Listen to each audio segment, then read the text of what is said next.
Dear friends, this is episode number 50 of the Limitation Act. I am sorry I could not upload any episode during the last 2 days. One more thing I wanted to make mention. In the last episode, namely episode number 49, towards the last, while dealing with section 23 clause B, Hindu undivided family, etc. I said about some state amendments to the Succession Act, Hindu Succession Act, and by a slip of a tongue, I mentioned Schedule 3. It is not Schedule 3, List 3 of Schedule 7 of the Constitution of India. I am sorry for committing the mistake. It is a slip of a tongue. I said wrongly Schedule 3. It is Schedule 7, List 3. List 1, Union List. List 2, State List. List 3, Concurrent List. Entry 5 relates to succession and other subjects. So that the states can make law. Some of the states made laws making the female members also co-personers. Please correct that. Now, I read section 20, explained. Just for remembering it, let us see section 20 once again. The expression duly authorized agent in this behalf in section 18 and 19 shall, in the case of a person under disability, include his lawful guardian, etc., etc. Nothing in the said sections renders one of several joint contractors, partners, executors, or mortgagees chargeable by reason only of a written acknowledgement signed by or payment made by or by the agent of any other or others of them. 3. For the purpose of the said sections, an acknowledgement signed or payment made in respect of any liability or of any duly authorized agent of any limited owner of the property who is governed by Hindu law shall be valid acknowledgement or payment as the case may be against a reversioner. It is while dealing with this I committed the mistake with respect to Schedule 7 and List 3 of the Constitution of India. B. Where the liability has been incurred by or on behalf of the Hindu undivided family as such, an acknowledgement or payment made by or by the duly authorized agent of the manager of the family for the time being shall be deemed to have been made on behalf of the whole family. Now, this is seemingly easy, but really difficult, unlike the other sections, for two reasons. One, because of the relevance of several other laws which were in existence even before the birth of several of the viewers. Many of them do not know what was the law then. Second aspect is, in section 20, when compared to other sections, for example 18, 19, 27, 29, etc., the decisions are limited. Main decisions relate to the sureties, liability, continuing guarantee, etc., etc., not touching upon the various subsections in section 20 of the Supreme Court. These are the two reasons why it is difficult. So I thought that a portion of the commentary of Limitation Act by B.B. Mitra would be of help to you. So I have taken down, it is not my words. These are all the words of the commentary writer, that is B.B. Mitra. I have just copied for the sake of convenience. I will read 2 pages. Please bear with me so that you need not read those commentaries. Section 20 is explanatory of sections 19 and 20, which are now 18 and 19. Reference is made to 18 and 19. Before the 1963 Act, in 1908 Act, these sections were 19 and 20, not 18 and 19. So section 20 is explanatory of sections 19 and 20. Now 18 and 19, and does not constitute an exception in the case of sections 18 and 19. This is not an exception to that. It is explanatory. The expression lawful guardian is not limited to guardian appointed by the court. Any person who is entitled to act as guardian under the personal law of the minor is also a lawful guardian. Lawful guardian is mentioned in subsection 1 itself. So what is lawful guardian? Next, under the Hindu law, on the death of the father, the mother is not only the natural guardian but also the legal guardian, and as such she can acknowledge a debt on behalf of the minor. A de facto guardian is not a lawful guardian within the meaning of this section, and he has no authority to acknowledge a debt. Under the Hindu law, in the absence of the father, the mother is entitled to be the guardian of her infant sons in preference to their brother. Under the Mohammedan law, a father's brother is a guardian of the person and not the property of the minor nephews and nieces after the father's death. Who is the natural guardian? Who is the guardian? Not mother, but father's brother of his nephews and nieces. So also a mother not being a guardian of the property of her minor son under the Mohammedan law is not a lawful guardian and cannot sign an acknowledgement on behalf of the minor. So when we interpret the expression lawful guardian, we have to bear in mind the personal law of the parties as well.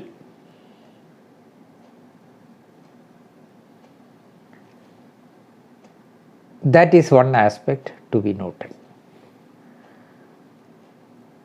If at the time when the acknowledgement is made or the payment is made, there are more than one person in existence who stand in relationship of each other as joint contractors, partners, executors or mortgagors, then the acknowledgement or payment made by one would save limitation as against that person and would be of no avail against the others.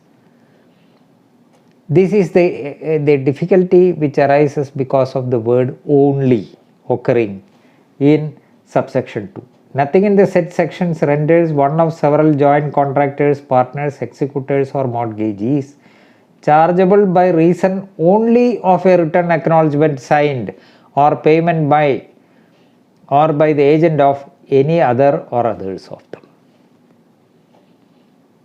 So that a person signs an acknowledgement, joint contractors, executors, mortgagees, partners, those are all different, and by the signing of the acknowledgement by one of them, normally others are not bound by it.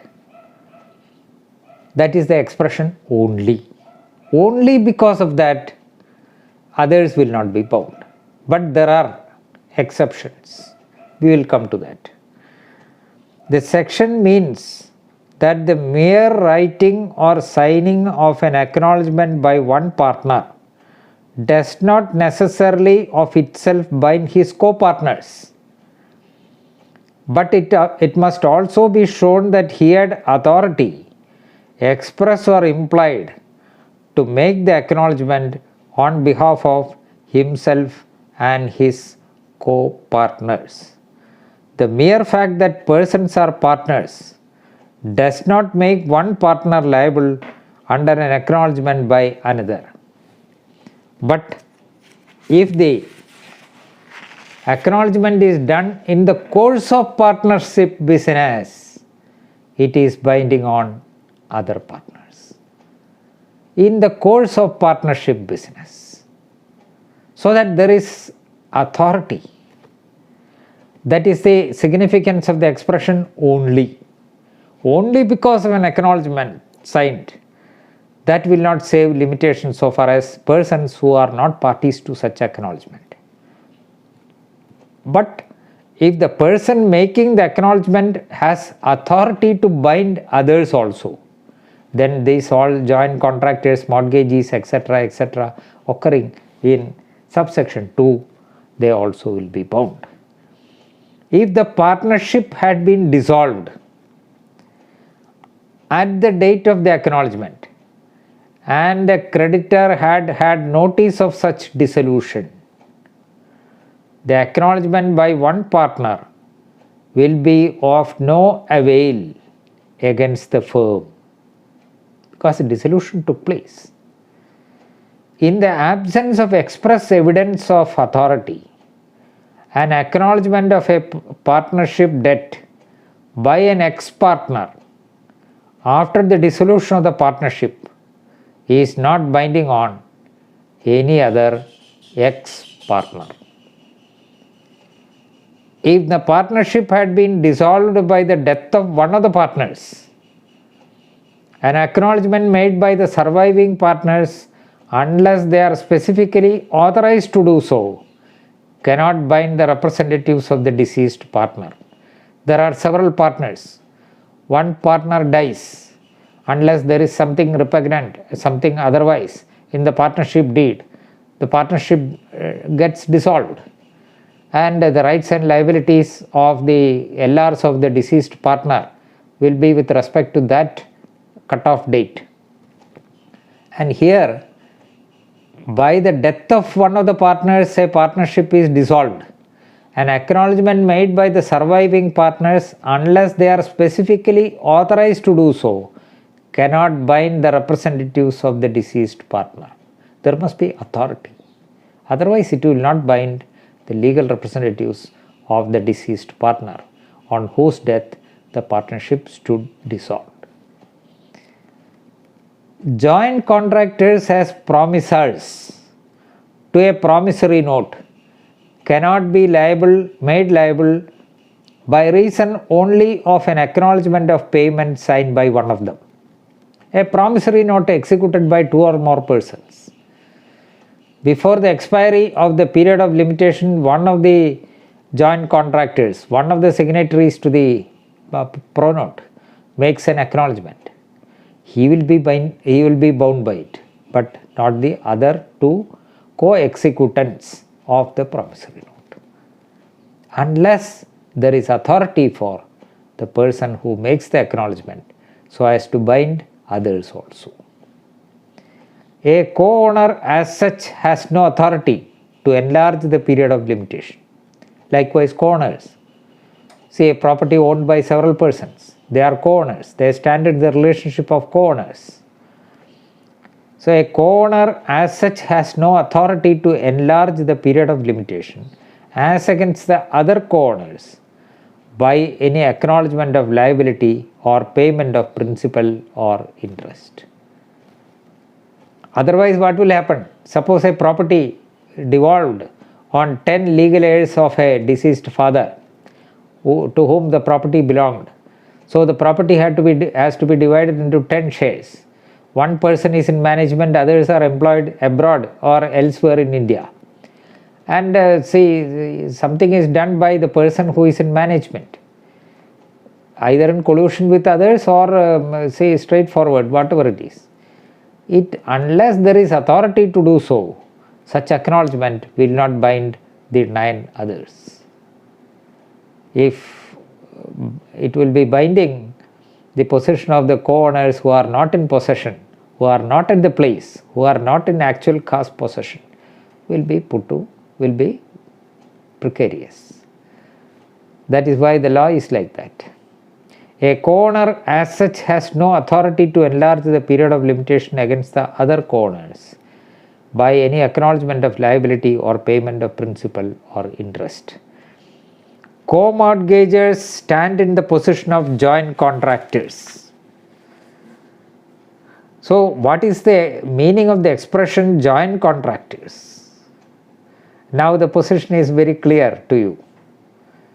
Otherwise, it will not be clear. See, once we deal with it to the extent possible, it must be clear.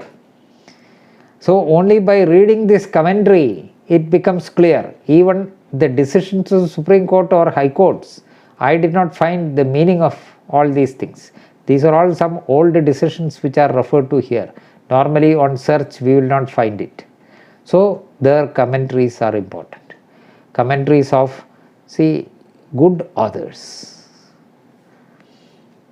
Co-mortgagers stand in the position of joint contractors. A co-mortgager cannot make payment or make acknowledgement on behalf of other co-mortgager except as an agent duly authorized by the latter. As an agent he may do, or authorized he may do specifically. The expression joint contractor applies also to a surety. He is also a joint contractor. It was formerly held that a Hindu woman in possession of her limited interest in the estate of her deceased husband or father could not make an acknowledgement so as to extend the period of limitation as against the reversioners. We found it in the last episode. Her acknowledgement did not bind the estate of the reversioners, but the new subsection 3a expressly lays down that an acknowledgement or payment made by the widow or limited owner shall be a valid acknowledgement or payment as against a reversioner. This may not be quite relevant so far as the transactions subsequent to 1956 are concerned, 1963 are concerned, may not be relevant, but there may be cases where all these things may apply, very rarely it may occur. Now, we will consider some of the decisions.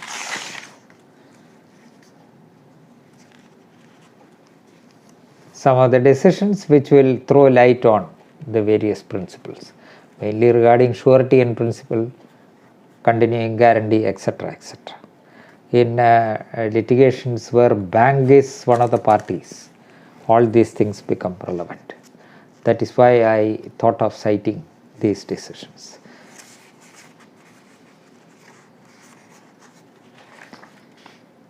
(1994) SEC 672, same as AIR 1991 Supreme Court 720, two judges, Narayani versus Patuma. That is under the Mohammedan law. A Muslim dies intestate, leaving debt as well as property, estate. What will happen? So far as the liability of heirs to satisfy the debt is concerned, is the question here.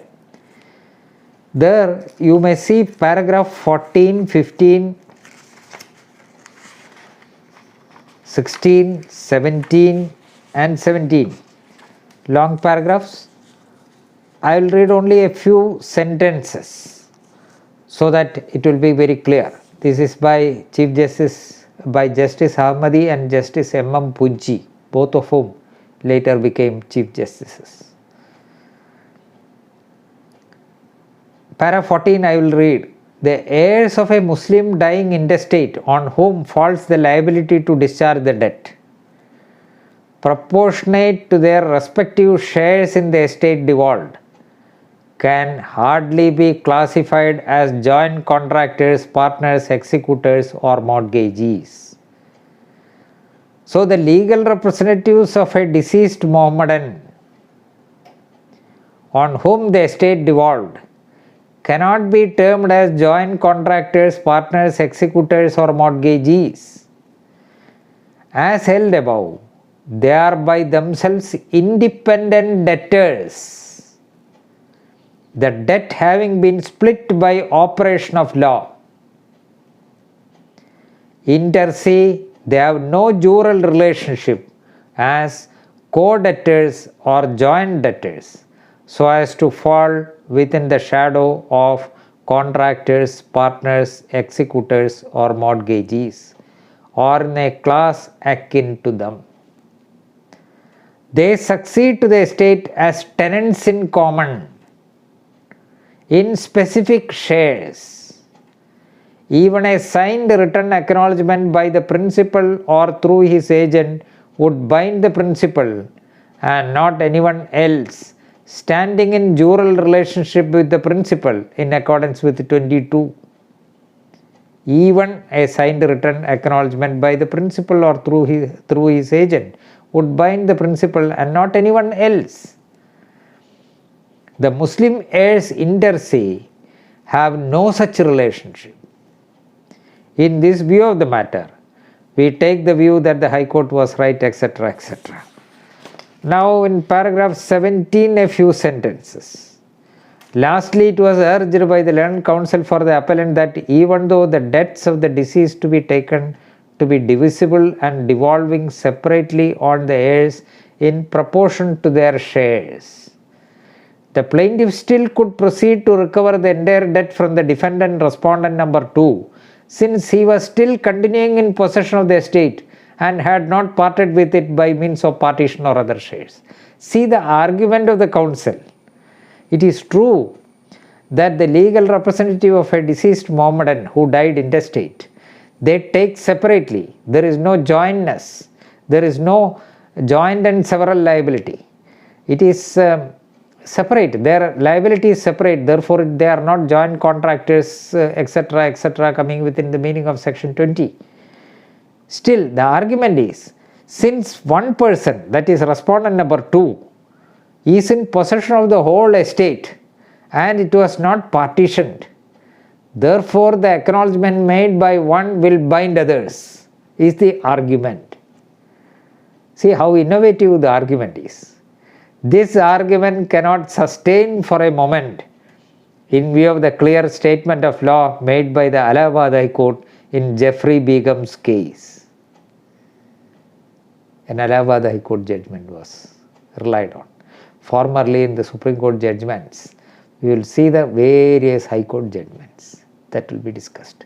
And they will say, we accept the Allahabad view, we accept the Madras view, we accept the Calcutta view, etc. But nowadays, because of enough number of decisions of the Supreme Court themselves are there, therefore, even if there is a to the point decision of Kerala High Court or any other High Court, Karnataka or Tamil Nadu, it is very difficult that the Supreme Court may not refer to those things. That is the latest trend. But formerly it was not so.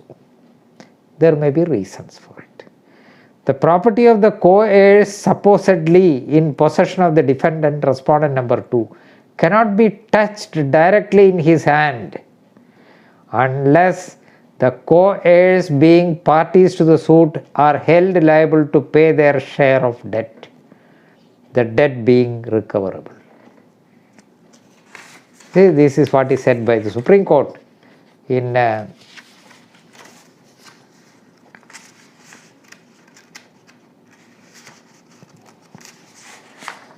1991 Supreme Court AER 720 Narayani versus Patuma. Next is AER 1998 Andhra Pradesh 214. You will find it in KHC also. It is not regular reporting, that is only when they made the the search engine, they included it. 1998 KHC 1715. Name of the case is Musunuri, Musunuri, Musunuri Anjaneyulu and another versus Kuna Lakshmi. I will read. This is acknowledgement of liability, and I will read a few sentences from paragraph 12. Para 12, 13, 14 are relevant.